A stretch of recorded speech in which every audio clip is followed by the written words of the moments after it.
4.5 centuries ago, a group of Swiss citizens determined to apply the teachings of Jesus simply and directly to every aspect of their lives.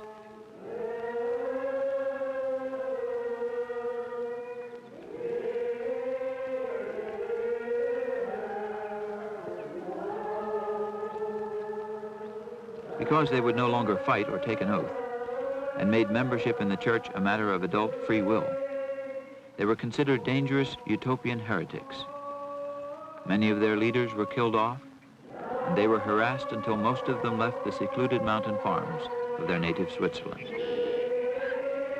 In 1693, the more conservative members became a separate group under the leadership of Jacob Ammon. His followers were then called Amish, and the larger, more liberal group, Mennonites. While the world about them has raced headlong into revolutionary change, the Amish have stubbornly maintained their simple faith and community.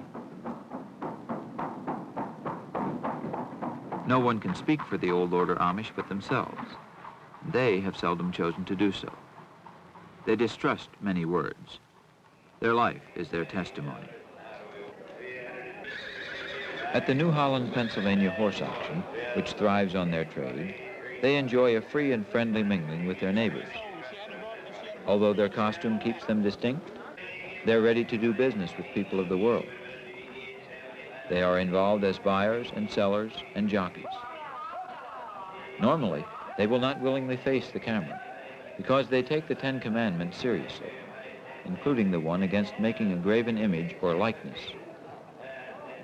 When they talk among themselves, they use the language of their forefathers, a dialect of Switzerland and southern Germany.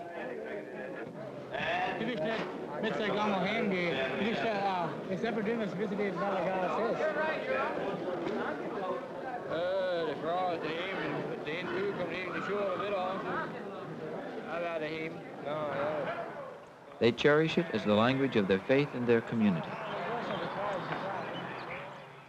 In the 20th century, they have grown to some 75,000, scattered through 20 states and provinces. Harley Wagler left his Amish community in Kansas for the university at 19. He tells what it's like to grow up on an Amish farm. Right from the very start, he develops an Amish way of looking at things simply because he doesn't have much opportunity to be exposed to other influences. So that you are extremely conscious of your family, your home setting.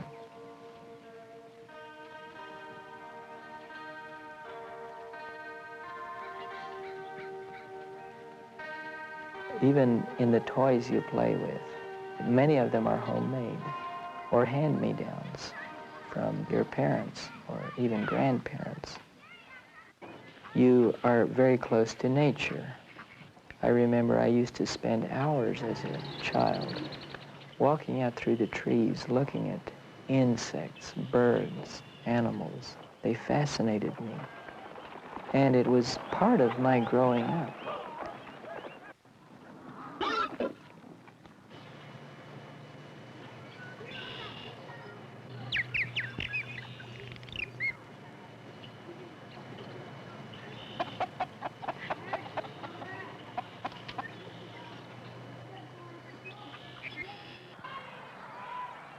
A one-room schoolhouse is all you need to teach reading, writing, and arithmetic, which will fit students to live in their farming community.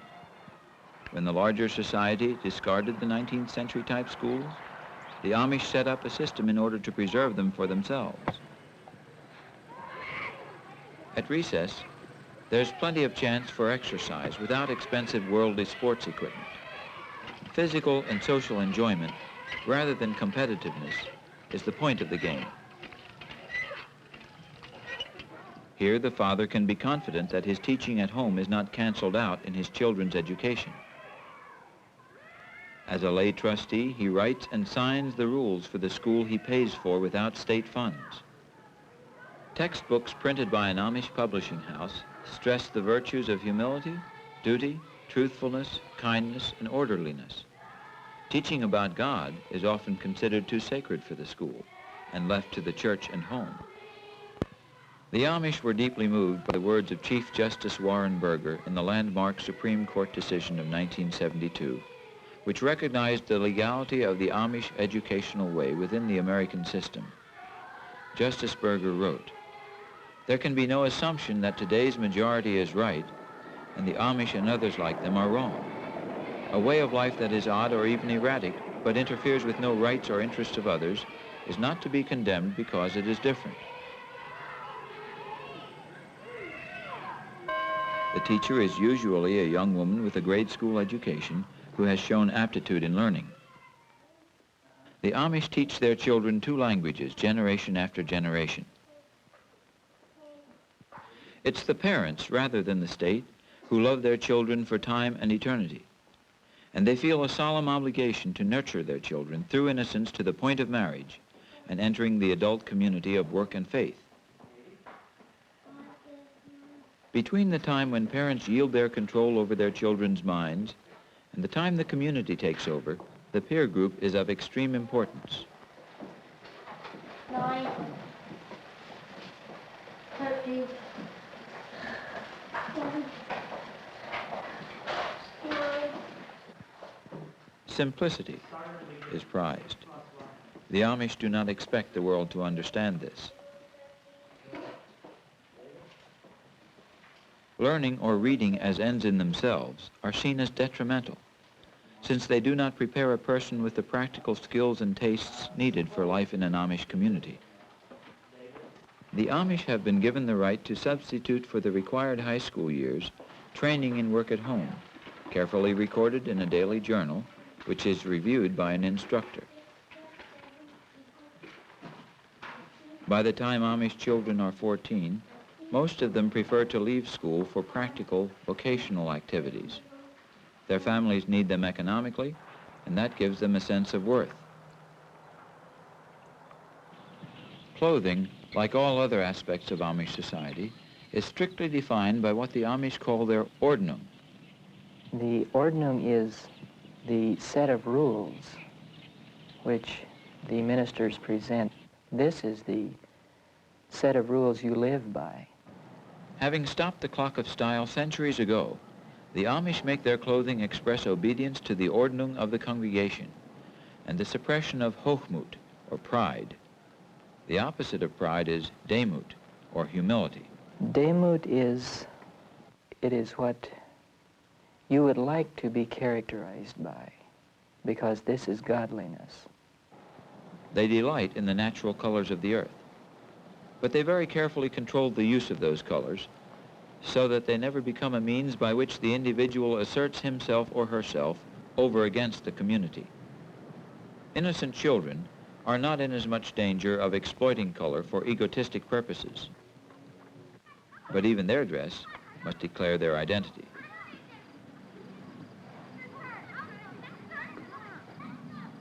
By her later teens, the girl's head is always covered, and she always wears an apron, symbol not only of humility, but readiness for work. On weekdays, a kerchief may be allowed, but when meeting the public or on Sundays, she wears her cap neatly starched and a Sunday dress which will later serve for weekday use. You know, it is possible, even within the limitations of Amish dress, to demonstrate hochmut if you stretch the limitations of the ordnung. For example, at home, we were not to wear pockets on our shirts because you could put nice things in here and these would be visible. Some of the young people would wear these. This was in a sense rebellion, but it was also hochmut. It was one way of saying, look at me, look at what I have that you don't have. That is hochmut. And it's very important, especially for a married person, not to demonstrate this. Demut is the thing that you must strive for. To be humble, an Amish home must be simple, but it's always substantial and, in its strictness, often beautiful. Several generations and sometimes several families live on the same farm. When parents turn over the main work of the farm to sons or sons-in-law, they will move into a smaller section of the house called the dowdy, or grandfather's house. If there is none, one will be built on. An amazing composite architecture evolves, sometimes end to end, sometimes clustered like a crazy quilt. Roofs and gables and windows and porches form a pattern that means love for the trans-generational family. Inside, it's just as plain and functional. There's enough space in the kitchen for it to serve as a combination living and family room. And the atmosphere of an earlier time persists. The pressurized gas lamp stays on all evening. It provides plenty of light to visit or read by.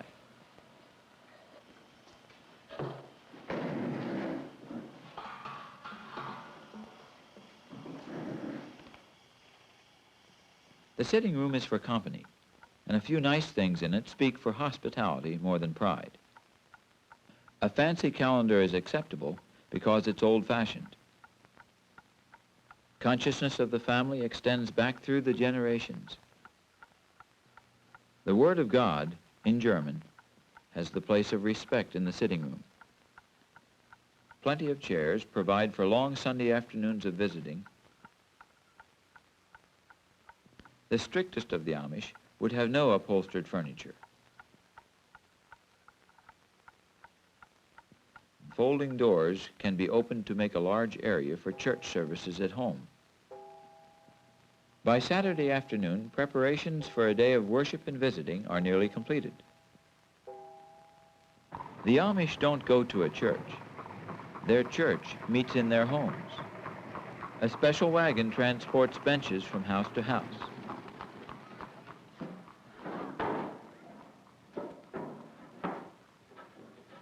This home has a carriage shop, so chairs are brought out to it from the house. They have no altar or holy place, in keeping with their understanding of the words of Jesus, where 2 or 3 of you have gathered in my name, there I am in the midst of you. Here the congregation will sit for a 4-hour service of singing, preaching, and praying. All ages will attend. Chairs are supplied in the front rows for aged members and ministers. The preaching will be done by men without special training who have been selected for the role of minister from the congregation by the casting of lots. On Sunday morning, when the people arrive in church, they stop before the church house or the house and turn the wheels to one side so that the ladies can get out of the buggy. Adult men, or the married men, will go in together, and the young fellows will always stay and go in just at the very last minute. And this is always a very exciting experience because it's usually arranged so that when you come in, you have to walk in front of all the other people and then circle around behind and sit on the back bench.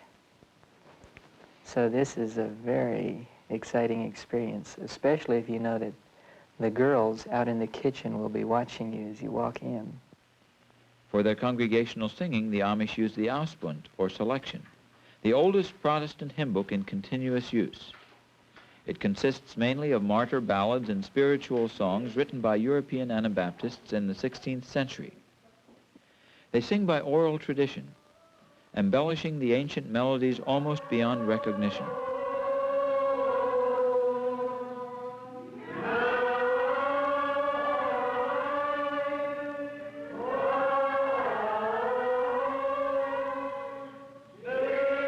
Men are in one room and women in the other, and usually the minister stands in the doorway between these 2 rooms so that he can speak to one group and then the other. And while they are preaching, they will usually develop a rhythm, kind of sing-song method of delivery.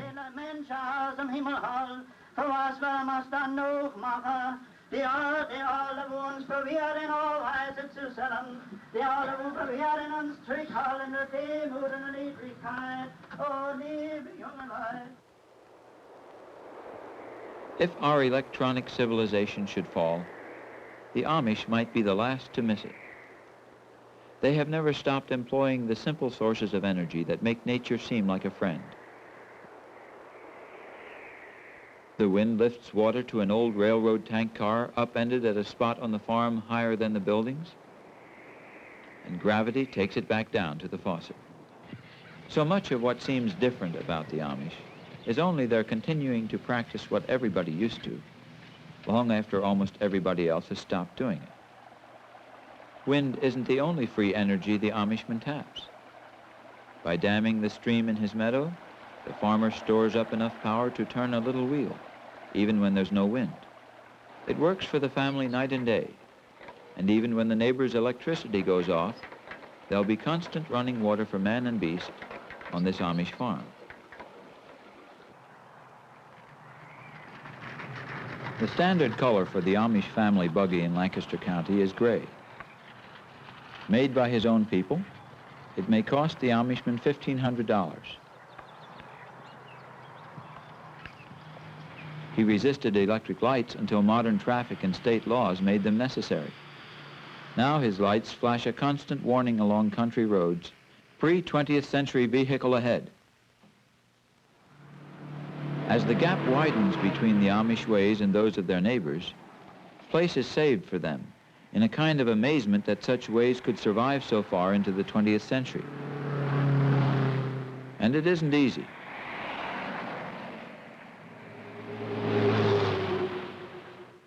The old order Amishman is not yet ready for self-propelled equipment. This, he fears, would set off a chain reaction whereby everybody would follow the principles of efficiency and convenience to the neglect of humility and communal discipline.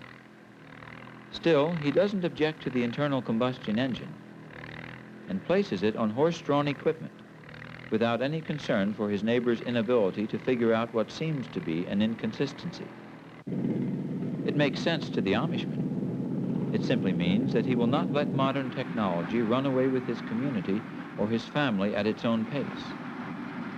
He'll accept some progress, but he won't sacrifice to progress all contact with the past and its virtues.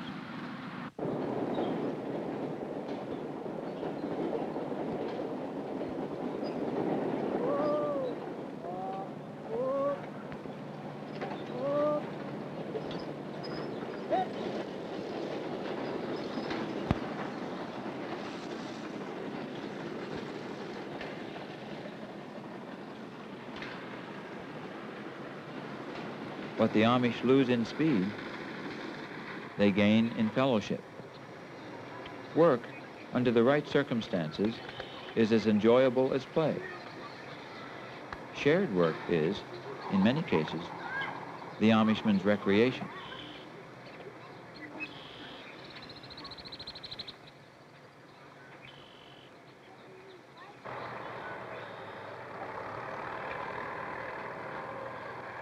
By resisting technological change, or at least slowing it down to controllable speed, the Amish also keep their old people from becoming obsolete as fast as the machinery of their youth is outmoded. Maintaining simple ways of farming lessens the distance between the generations. Shared within the family, hard work becomes a seasonal ritual. You've done it before with your parents, and you'll do it again in the same way with your children. Greater speed and size in their implements might eliminate some labor, but the Amish find their happiness and meaning in labor, rather than in escape from it.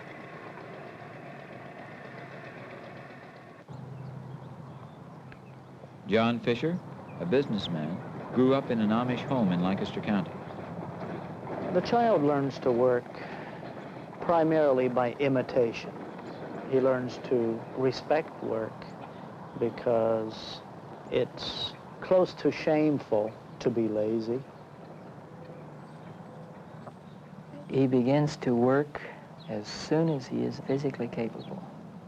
You ask him to gather the eggs as soon as he's able to carry a bucket out into the chicken house.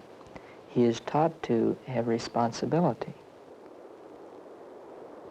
And it's very serious to accept your responsibilities and fulfill them.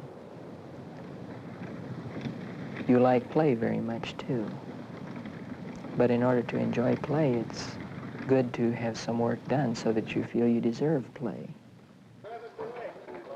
At farm auctions, Amish and Old Order Mennonite boys sometimes play corner ball, a form of dodgeball with a homemade leather-covered ball thrown from four corners. Here the Mennonites are throwing, and the Amish are in the ring. When he's hit, he has to leave the ring. If the thrower misses, he's out.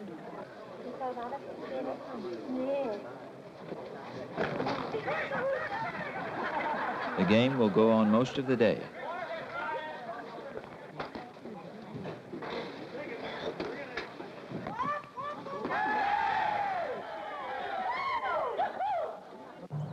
The boy always takes the initiative in asking for a date and in choosing the girl he wants to court. Sometimes this initiative will be somewhat conditioned and even sometimes predetermined by who the parents approve or disapprove of. Amish girls lovingly build up a trousseau as they anticipate marriage. They almost never plan for independent careers. The girl and the girl's family is still a very steadying influence. And if the boy wants to marry the girl, he has first got to join the church, and he will join the church, and he does not question that for a moment.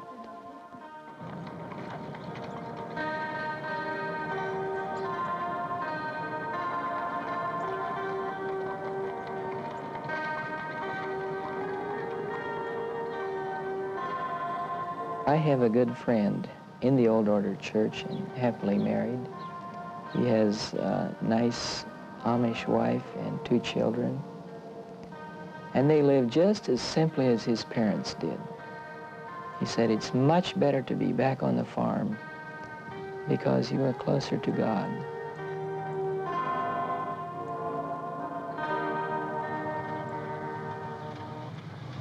The strength of the Amish community is dramatically visualized after a barn or house burns. The Amishman is never alone in his troubles, and he is bailed out by people he knows, rather than by a commercial insurance policy.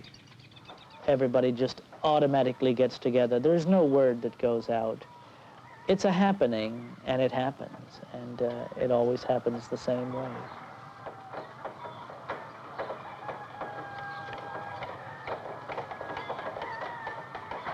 At a barn raising, there is always a foreman.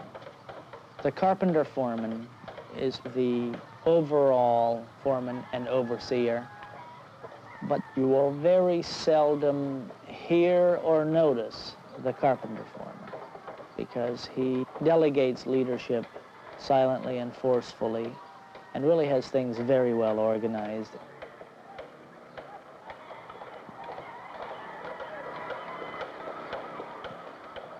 A barn raising is a time of a lot of fraternizing and fellowshipping with one another.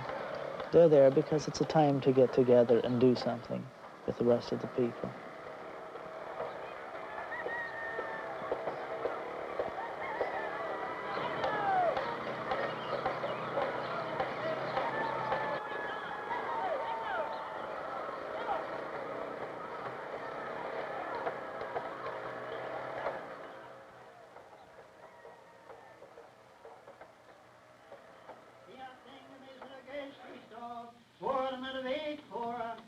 When the Amishman's body is returned to the earth he has tilled, he is surrounded in death as he was in life by his community.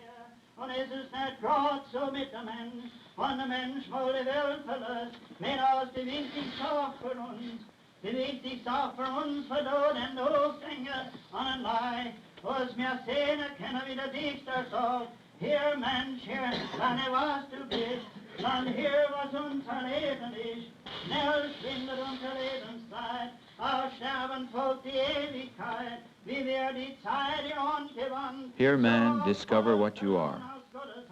Learn here what your existence is. How swiftly flees your span of life, from time into eternity.